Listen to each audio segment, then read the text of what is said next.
আসসালামু আলাইকুম এভরিওয়ান। আমি আজকে এমন একটা রান্না শেখাবো যেটা দেখার পর আপনি হয়তো বা বাসায় একবার ট্রাই করতে পারেন এবং করলে আপনার মুরব্বিরাও খেতে পারবে, বাচ্চারাও খেতে পারবে এবং আপনারাও খুব ভালো করে খেতে পারবেন। বেশি ঝালও হবে না এবং খেতে খুব সুস্বাদু হবে। আজকে আমি রান্না করব হাঁসের মাংস। হাঁসের মাংস আমরা অনেকেই দেখি কমেন্ট করেন যে হাঁসের মাংস নাকি রান্না করলে একটু হাঁসের শরীরে একটু ব্যাড স্মেল আসে। তো ব্যাড স্মেলটা এইভাবে রান্না করলে আসবে না। আপনারা আশা করি রান্নাটা দেখে কিছুটা শিখবেন। আমি ততটা পারদর্শী রান্না করি না, রান্নার মধ্যে ততটা পারদর্শী না, কিন্তু আমি ট্রাই করি আমার যথাসাধ্য দিয়ে ভালো একটা রেসিপি দেখানোর জন্য। ফার্স্টে এখানে আমি পেঁয়াজ, গরম মশলা, জিরা, গোলমরিচের গুঁড়া, কাঁচামরিচ, শুকনা মরিচ, রসুন, আদা রসুন সব পেস্ট করে নিয়ে আমি একটা বাটির মধ্যে সাজিয়ে নিয়েছি। তারপর এইখানে আমি তেলটা গরম করে গরম মশলাটা দিয়ে তারপর আমি সবগুলো পেস্ট দিয়ে দিলাম। এখানে সব মশলা বাটা, পেঁয়াজ বাটা সব পেস্টগুলো আমি একসাথে ব্যবহার করেছি। আপনারা চাইলে আলাদা করতে পারেন।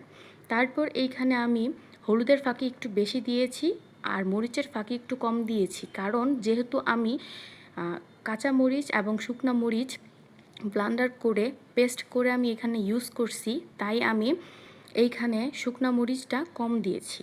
তারপর এখানে আমি লবণ আন্দাজ মতো দিয়ে তারপর আমি এখানে টমেটো দিয়ে দিয়েছি।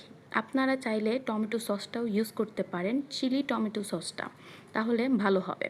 তারপর এইখানে আমি গোলমরিচ এবং গরম মশলা বাটার মিক্সিতে একটুখানি পানি নিয়ে আমি এখানে পানিটা দিয়ে দিলাম। তারপর এখানে আমি একটু টক দই ব্যবহার করেছি। এই টক দইটা আমার হাতের বানানো। আপনারা যদি চান অবশ্যই আমি এই রেসিপিটা টক দইয়ের শেয়ার করব। তারপর মশলাগুলো এখানে ভালোভাবে কষিয়ে যে এমনভাবে কষাবেন যেন তেলগুলো ভেসে ভেসে ওঠে। তেলগুলো ভেসে উঠছে মানে আপনার গ্রেভিটা অনেক বেশি ভালোভাবে কষানো হয়েছে। তারপর এখানে আমি 2টা হাঁস একসাথে দিয়ে দিলাম। দেওয়ার পর হাঁসগুলো আমি ভালো করে কষিয়ে নেব। আর এইখানে আমি আমার বেবির জন্য 2টা আলু দিয়েছি কেটে ছোট ছোট করে, কারণ আমার বেবি আলু ছাড়া খেতে পারে না। তারপর এইখানে কিন্তু আমি কোনো ধরনের পানি ইউজ করিনি। এইখানে আপনি হাঁস থেকে পানি উঠেছে। আপনারা এই হাঁসের পানিটা দিয়েই কষিয়ে নেবেন খুব ভালো করে, তাহলেই এটা আসল মজাটা হবে। তারপর এখানে গরম মশলার গুঁড়াটা, এটা হচ্ছে রাঁধুনি পাঁচপদের গরম মশলা। এটা যদি আপনারা ইউজ করেন তাহলে আপনারা দেখতে পারবেন খাবারের টেস্টটা আরও বেশি দ্বিগুণ হয়ে গেছে।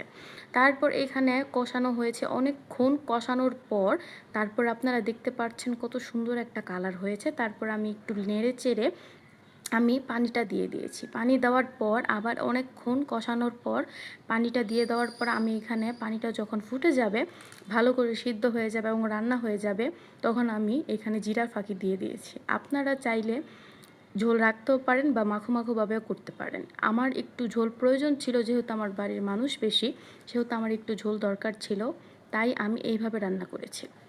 শেষে এইখানে আপনাদের আমার ফাইনাল লুকটা দেখিয়ে দিলাম। কেমন হয়েছে অবশ্যই জানাবেন এবং অবশ্যই বলবেন রান্না করে যে আমার এই রেসিপিটা কেমন